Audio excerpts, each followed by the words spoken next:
कभी कभी ऐसा लगता है कि सारा क्रेडिट डीएनए को ही मिल जाता है। हाँ, डीएनए स्ट्रक्चर अद्भुत है। इसमें एक खूबसूरत डबल हेलिक्स स्ट्रक्चर है, एक मुड़ी हुई सीढ़ी, इसका अपना इमोजी है। डीएनए आनुवंशिक जानकारी और लक्षणों के लिए कोड स्टोर करता है। हालांकि कभी कभी जो छूट जाता है वो यह है कि आरएनए कितनी अहमियत रखता है। आरएनए के बिना आप असल में उस आनुवंशिक संदेश को अपनी सेल तक नहीं पहुंचा सकते ताकि वे प्रोटीन बनाना शुरू कर सकें। हम प्रोटीन सिंथेसिस में इसके बारे में बात करते हैं। आरएनए एक बहुत ही ज़रूरी बायोमोलेक्यूल है जो डीएनए की तरह ही अहम है। वास्तव में आरएनए को आरएनए वर्ल्ड हाइपोथेसिस में डीएनए से पहले आने के रूप में भी हाइपोथाइज किया गया है, कुछ ऐसा जिसके बारे में हमें एक अलग वीडियो बनाना होगा। तो आइए डीएनए की आरएनए के साथ तुलना करें और उनके बीच का अंतर जानें। सबसे पहले आप सभी जीवित ऑर्गेनिज्म में डीएनए और आरएनए पाएंगे। यूकेरियोटिक सेल्स में डीएनए न्यूक्लियस में पाया जाता है, जबकि आरएनए न्यूक्लियस के अंदर और बाहर दोनों जगह मिल सकता है। प्रोकैरियोटिक सेल्स में न्यूक्लियस नहीं होता। डीएनए और आरएनए दोनों न्यूक्लिक एसिड हैं, जो एक टाइप के बायोमोलेक्यूल हैं। न्यूक्लिक एसिड में एक मोनोमर होता है। अगर आपको हमारा बायोमोलेक्यूल्स वाला वीडियो याद है, तो एक मोनोमर एक बिल्डिंग ब्लॉक है। न्यूक्लिक एसिड के लिए मोनोमर एक न्यूक्लियोटाइड है, इसलिए डीएनए और आरएनए दोनों में न्यूक्लियोटाइड होते हैं। आरएनए और डीएनए दोनों के न्यूक्लियोटाइड के 3 भाग होते हैं, एक फॉस्फेट, शुगर और एक बेस। आइए डीएनए के 6 न्यूक्लियोटाइड और आरएनए के 6 न्यूक्लियोटाइड बनाएं।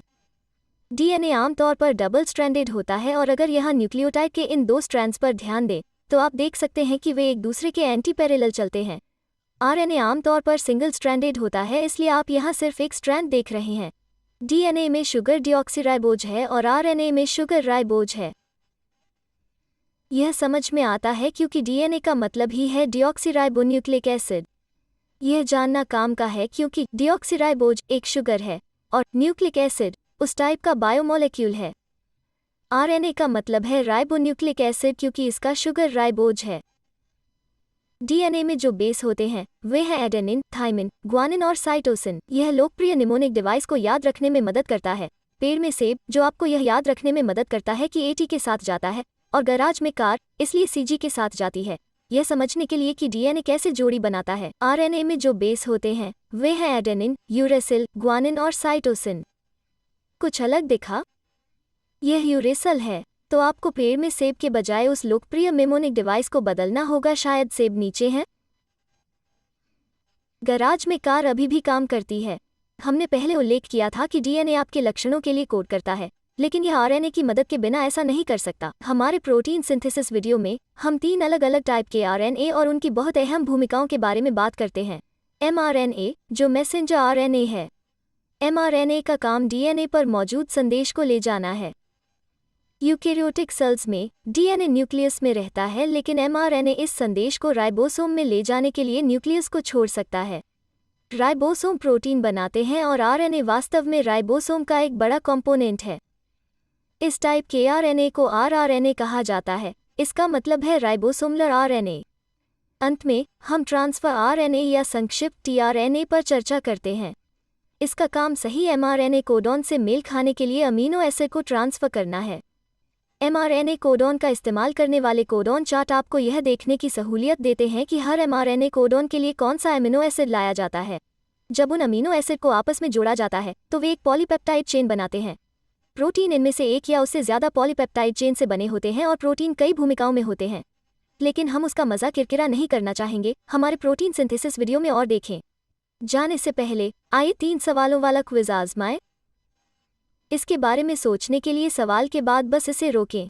सवाल 1, अगर मेरे पास 8 डीएनए न्यूक्लियोटाइड हैं तो मेरे पास कितने डीएनए बेस हैं? कितने बेस पेयर? जवाब, हर न्यूक्लियोटाइड, चाहे वो डीएनए हो या आरएनए, न्यूक्लियोटाइड में फॉस्फेट, शुगर और एक आधार होता है। तो 8 डीएनए न्यूक्लियोटाइड में 8 बेस होंगे।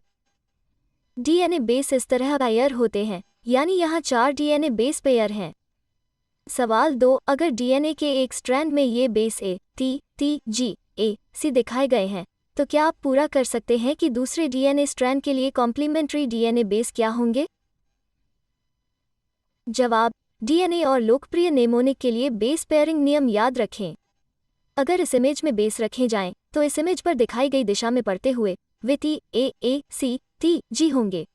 सवाल 3, ट्रांसक्रिप्शन के रूप में जानी जाने वाली प्रोसेस में एक कॉम्प्लीमेंट्री आरएनए स्ट्रैंड जिसे मैसेंजर आरएनए कहा जाता है डीएनए को कॉम्प्लीमेंट करना चाहिए। हमारे प्रोटीन सिंथेसिस वीडियो में इस बारे में ज्यादा जाने तो अगर मेरे पास अभी भी डीएनए का वो ओरिजिनल पोर्शन था तो यहाँ कॉम्प्लीमेंट्री आरएनए बेस क्या होंगे? जवाब, तो याद रखें कि यह आरएनए मांग रहा है। यहाँ कोई थाइमिन नहीं है, इसके बजाय यह यूरेसिल है। अंदर सेब आपको ए को यू के साथ याद रखने में मदद करता है। गराज में कार आपको जी के साथ सी को याद रखने में मदद करती है। इसलिए इस हिस्से में इस इमेज पर दिखाई गई दिशा में पढ़ते हुए हमारे पास ये आरएनए बेस होंगे।